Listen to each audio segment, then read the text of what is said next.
கர்மா சைக்கிள்ல இருந்து தப்பிக்கிறதுக்கு ஒரே வழிதான். இந்த கர்மாவ பனிஷ்மென்ட்டா பார்க்காம, ஒரு விஷயம் நம்மளுக்கு நடக்குதுன்னா, அதுக்கு பின்னாடி என்ன இருக்கு? இந்த விஷயம் எதனால உருவாச்சு? இதுக்கு நான் எந்த வகையில கனெக்ட் ஆயிருக்கேன்? இதுக்கு கண்டிப்பா எனக்கு ஒரு தொடர்பு இருக்கு. அந்த தொடர்புனால தான் இது நடக்குது. அது என்ன தொடர்பா இருக்கும்? அத நான் எப்படி சரி பண்ணலாம்? இது எனக்கு என்ன டீச் பண்ண வந்திருக்கு? இத நான் இதிலிருந்து நான் என்ன கத்துக்கணும்?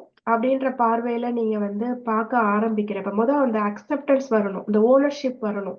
இது எனக்கு நடக்குதுன்னா, அதுக்கு இந்த பிறவியிலோ, இல்ல ஏதோ ஒரு பிறவியிலயோ எனக்கு ஒரு காரணம் இருக்கு.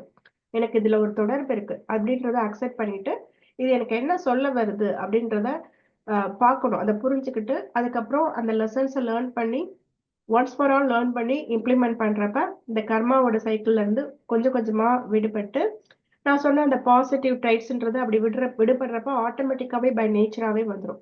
ஒன்ஸ்